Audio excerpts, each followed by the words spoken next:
O orçamento público deveria ser o ápice do processo democrático, porque trata-se da partilha do bolo. A sanha por aumento de gastos está muito presente.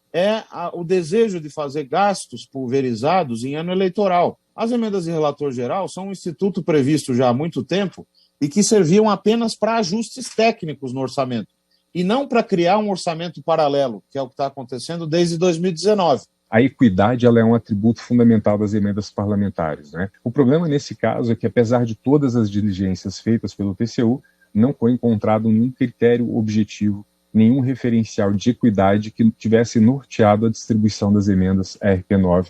E, por fim, se constatou que nem a Casa Civil nem o Ministério da Economia possuem informações centralizadas sobre como os órgãos e entidades recebem, processam e atendem, não é, essas demandas que chegam para a alocação das emendas de RP9. Eu acho que as emendas de relator, elas são, resumindo, né, inconstitucionais, porque ferem realmente a impessoalidade, a moralidade, a publicidade. Nós vimos, por exemplo, que o senador Alcolumbre, ele sozinho, ele foi contemplado com 277 milhões de reais só em dezembro de 2020 e só no MDR. Ele teve 17 vezes mais recursos do que os outros, né, dentro das suas emendas individuais. O que o Estadão revelou é apenas a ponta do iceberg. Ele revelou 3,5 dentro de 37 bilhões. Quer dizer, ou seja, se tivesse transparência nisso tudo, o escândalo teria sido, no mínimo, 10 vezes maior, não é verdade? Para nós parlamentares que estamos aqui,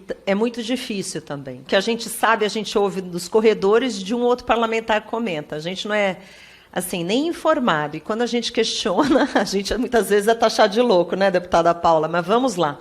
Não teria, né, melhor dizendo, nada de irregular se isso fosse canalizado por meio de emendas transparentes, as emendas individuais que estão previstas na Constituição, ou mesmo aquelas emendas de bancada. O SRP9, diversamente, tem justo o oposto, não é? Ele tem a opacidade quanto ao acesso a essas verbas. Eu vejo ali realmente uma corrupção sistêmica orquestrada por dois poderes para fraudar o orçamento público, não é?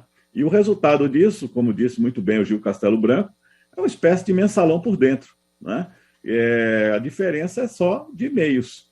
O que era feito antes com recursos estranhos ao orçamento, agora está sendo feito por dentro do orçamento. Só que o resultado é sempre o mesmo, que é a compra de apoio da base parlamentar. Não é uma base que se forma por razões e convicções políticas, que estão alinhados por convicção financeira, por interesses oportunistas, e isso é muito ruim.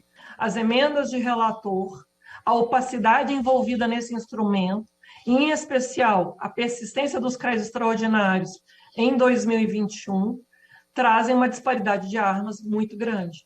A gente não tem critérios, a gente não tem capacidade de fazer a contenção do risco de desvio. De novo, risco de abuso de poder político nas eleições municipais, como houve no ano passado, como também nas eleições da mesa diretora da Câmara e do Senado. E se a execução orçamentária é errática, é subjetiva, é opaca, a gente, na verdade, não tem governo de leis, tem governo de homens com seu bom mau humor de ocasião. Então, precisamos, sim, fazer com que essas não exista, de preferência que não exista, mas que a gente consiga fazer a fiscalização adequada do dinheiro do contribuinte. Eu quero dizer isso, a senhora teve a coragem de trazer esse tema em um momento que está sendo discutido o orçamento. E aí, faço até um apelo aqui para a senhora, de nós estarmos convidando a presidente da Comissão do Orçamento, porque isso tem que vir para as claras, para o público. Nesse valor de aproximadamente 17, 18 bilhões, elas correspondem a cerca de 7 vezes o orçamento do meio ambiente. O Brasil é tão criticado hoje mundialmente pelo que faz em relação ao meio ambiente, pois bem. Certamente o Supremo Tribunal Federal dará a sua resposta nesse caso de gravíssima inconstitucionalidade, de ofensa às regras constitucionais. Isso também será acompanhado certamente por outras instituições. O Tribunal de Contas da União tem um processo aberto sobre esse tema e, logicamente, também dará a sua resposta.